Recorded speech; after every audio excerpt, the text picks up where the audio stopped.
Invité de ce dimanche, le haut-commissaire de la République en Nouvelle-Calédonie, Laurent Prévost. Bonsoir. Bonsoir. Alors, au terme de cette semaine de confinement et de contrôle de police, les consignes sanitaires sont-elles bien respectées ? Oui. Je crois qu'on peut le dire comme ça, comme l'année dernière, à vrai dire. L'ensemble des Calédoniens ont bien compris pourquoi ces contraintes étaient mises en place, pourquoi ces règles du jeu étaient mises en place. Il s'agit de se protéger soi-même et puis surtout de protéger les autres. Donc les contrôles qui sont menés là depuis quelques jours montrent un taux de respect de près de plus de 98%. Depuis hier, on contrôle aussi le respect des règles concernant le port du masque. Voilà, donc je crois que là les choses sont bien comprises sur les attestations. Enfin bon, je ne vais pas dire qu'on retrouve ce qu'on avait pratiqué l'année dernière, mais c'est un peu ça. On va faire effort maintenant sur quelques regroupements qui se font, surtout en zone urbaine en fin de journée. Donc ça, il faut évidemment qu'on y soit attentif. Sur la liberté d'aller et venir, parce qu'il y a un certain nombre de points de blocage, et le blocage des routes n'est pas un motif autorisé pour les déplacements. Et puis, on va aussi mettre l'accent sur les réseaux sociaux, parce qu'il y a des messages parfois très nauséabonds qui circulent et qui parfois relèvent d'incriminations éventuellement devant la justice. Donc on va regarder ça de près. Alors, deux choses. Vous l'avez dit, des points de blocage. Certaines tribus érigent des barrages filtrants.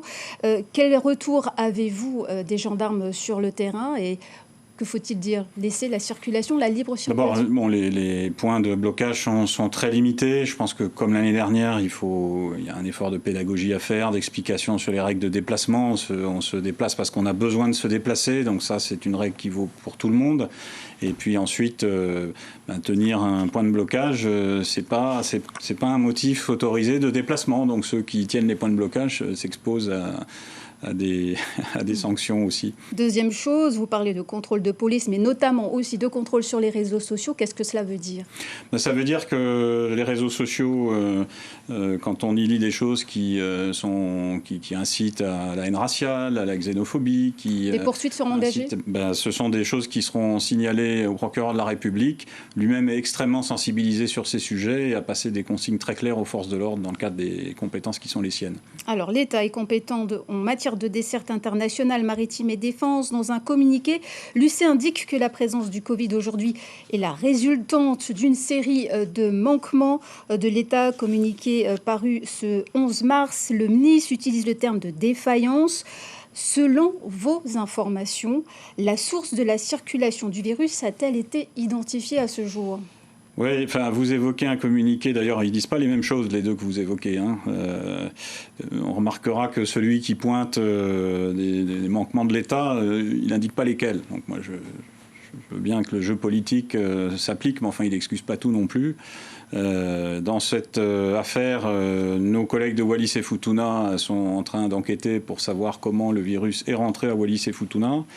Enfin, l'État, il a ses responsabilités, il les partage avec le gouvernement de Calédonie sur les règles sanitaires, sur la définition de la bulle sanitaire, sur l'organisation des liaisons aériennes entre Wallis et Futuna et la Calédonie.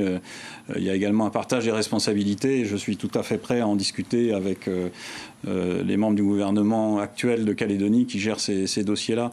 Donc je crois, au-delà de ça, qui est assez vain à vrai dire, je pense que ce qui est important dans la période où on est, c'est que l'ensemble des institutions soient unies, que l'ensemble de ceux qui portent une parole publique soient unis et montrent aux Calédoniens un souci de cohésion, de solidarité, de respect des personnes humaines, parce que là aussi il y a beaucoup de choses qui circulent, en particulier sur les réseaux où on perd un peu de vue, je crois, les valeurs qui sont portées par la Nouvelle-Calédonie et par ceux qui y vivent. Et il y a aussi... Donc, je crois que c'est ça qui est important, c'est de rappeler cette nécessité d'agir tous ensemble. C'est ce que nous faisons avec le gouvernement calédonien, avec le gouvernement de Thierry Santa, pour prendre des décisions dans l'urgence, pour prendre les meilleures décisions possibles, pour réagir très vite, pour aussi faire jouer à plein la solidarité nationale, solidarité économique, solidarité en termes de vaccins. Tout cela, nous le faisons parce que justement, nous sommes rassemblés dans cette action. Le reste, le temps des enquêtes, le temps de savoir comment le virus a été introduit à Wallis, puis ensuite ici, Ce temps viendra, les choses seront dites, elles l'ont toujours été. Le temps viendra, mais je crois que pour l'instant, ce qui compte, c'est que justement chacun assume ses responsabilités et le fasse complètement. Et vous comprendrez certainement que les Calédoniens ont aussi un besoin de transparence. Après le vol du 25 janvier, 600 passagers sont entrés sur le Caillou via cette bulle sanitaire. Toujours selon vos informations, ces passagers ont-ils été identifiés à partir du croisement des fichiers d'Aircalin? Quelles informations détenez-vous? C'est un travail très lourd que mène actuellement la DAS de Nouvelle-Calédonie sous l'autorité du gouvernement, en liaison avec Aircalin qui a évidemment donné les fichiers de passagers. Ensuite, il y a des gens qui sont rentrés puis qui sont repartis. Il y a des gens qui sont toujours là. Donc, il y a eu plusieurs appels à ce que ces personnes se manifestent et aillent se faire tester. Donc, ce travail est en cours. Il est évidemment très précis. Il suppose parfois d'ailleurs des mesures de contrainte pour des personnes qui refuseraient d'aller faire les tests. Donc, c'est ce que nous gérons au jour le jour avec le gouvernement de Calédonie, mais qui mobilise des moyens très importants pour arriver à ce but-là. Selon vous, est-ce que l'on se dirige vers une prolongation du confinement ? Écoutez, pour laisser le temps aux enquêtes d'aboutir? Oui, enfin, c'est une décision qui n'est pas prise, qui suppose que le gouvernement calédonien, qui est compétent en matière de santé publique ici, voit ce qu'il souhaite faire, ce qu'il a comme proposition du comité d'experts qui est placé auprès de lui, et puis à ce moment-là que le gouvernement me propose, ou pas d'ailleurs, une prolongation avec les mesures de restriction de circulation et d'activité qui iront avec, mais c'est des décisions qui ne sont pas encore prises. Alors pour parler circulation, le Sénat coutumier a réuni sa cellule de crise Covid hier matin à Nouville. Étaient présents des membres du gouvernement et du Congrès et des autorités coutumières de l'ère Djoubéa-Kapomé. Ensemble, ils interpellent l'État demandant la suspension des vols militaires à destination de la Nouvelle-Calédonie. Écoutons Justin Gaïa, président du Sénat coutumier, au micro de Gaël Tchétchéverry et Laura Chintu. Nous avons demandé à tous les participants à ce que le gouvernement relaie auprès de l'État le fait de l'arrêt temporaire pendant la période de confinement du pays de tous les vols militaires, c'est-à-dire tous les vols du COTAM. Et pourquoi de faire une telle demande ? Telle demande, tout simplement parce que nous pensons que la période que nous vivons actuellement elle est tellement délicate parce qu'on sait que le virus circule sur l'ensemble du pays. Donc il faut mobiliser l'ensemble du personnel disponible justement pour traiter ce qui se passe au plan local. Laurent Prévost, haut commissaire de la République en Nouvelle-Calédonie, quelles réponses pouvez-vous leur apporter ? Écoutez, je vais déjà attendre de voir ce que le gouvernement de Calédonie va me dire, puisque j'ai bien compris que c'était lui qui devait m'en parler. J'ai un air de déjà-vu de l'année dernière.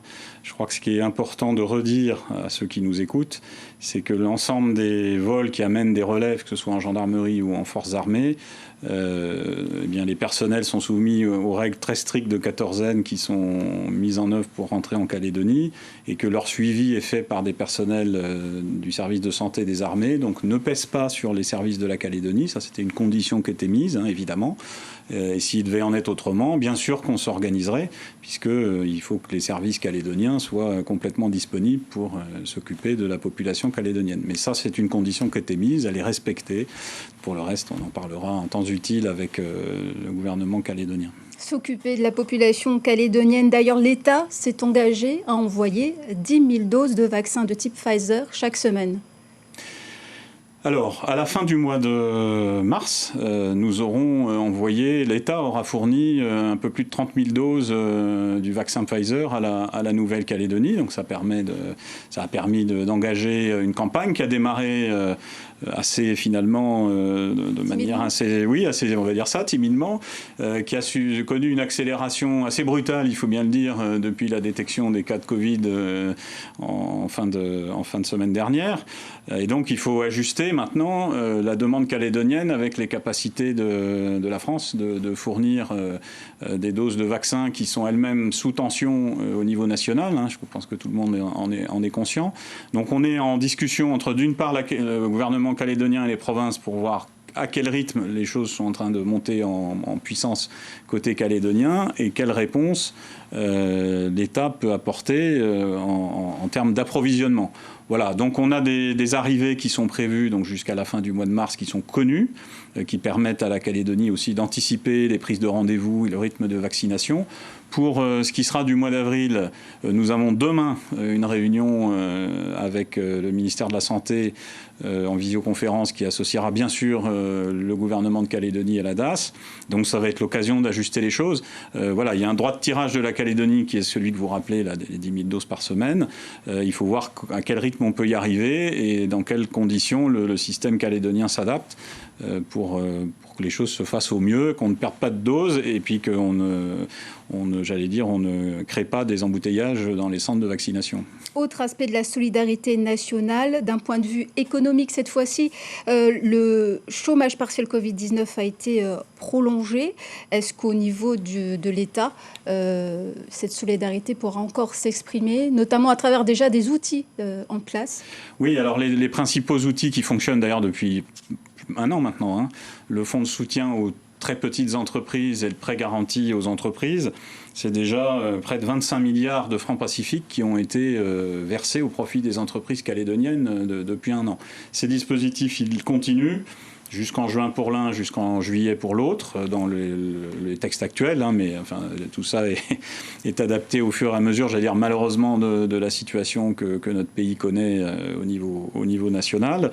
Et donc ces dispositifs, ils continuent, ils ont été un peu aménagés dans leur disposition. Pour le fonds de solidarité aux entreprises, maintenant, il faut une perte de chiffre d'affaires de 50% d'un mois sur l'autre. Donc, ce sont des choses qui vont être communiquées très largement auprès des représentants du monde économique pour que ce soit diffusé auprès des banques. Voilà, donc on a en tout cas des mécanismes, j'allais dire malheureusement, que les chefs d'entreprise connaissent, qui continuent de fonctionner et dont on reparlera avec le monde économique autant que de besoin. Dernière question, au vu des délais raccourcis par le confinement, se dirige-t-on vers une prise en main de l'État pour établir le budget 2021 de la Nouvelle-Calédonie? Oui, alors prise en main, mise sous tutelle, alors on ne sait plus très bien quel terme on utilise. En fait, de quoi il s'agit? Au 31 mars, le représentant de l'État peut saisir la Chambre territoriale des comptes et le gouvernement de Calédonie d'ailleurs pour faire que la Chambre territoriale des comptes me propose un budget pour la Nouvelle-Calédonie. Bon, à quoi ça sert? Ça sert à faire que la Calédonie puisse fonctionner le plus correctement possible, et en particulier pour ses investissements. Parce que sinon, à partir du mois d'avril, la Calédonie ne peut plus engager de dépenses d'investissement s'il n'y a pas de budget arrêté. Bon. Donc après, on va prendre les chiffres qui sont préparés par les services de la Calédonie. On est déjà en train de travailler avec les services. La Chambre territoriale des comptes va donner un avis. On prend les recettes de l'année dernière, on prend les dépenses obligatoires de la Calédonie. J'arrêterai un budget et ensuite, évidemment, c'est à la Calédonie d'exécuter le budget, de retrouver la pleine maîtrise de son fonctionnement et dès qu'elle sera en état de le faire, d'adopter, si elle le souhaite, un budget modificatif. Donc on se dirige vers ce processus? Oui, maintenant, vu les délais de mise en place du 17e gouvernement, la réponse est oui. Et c'est plutôt, j'allais dire, un service à rendre pour que le pays puisse fonctionner le plus normalement possible sur le plan économique et financier. Ça ne va rien enlever ensuite aux compétences, évidemment, du 17e gouvernement quand il sera mis en place. Merci Laurent Prévost d'être venu sur ce plateau. Merci à vous.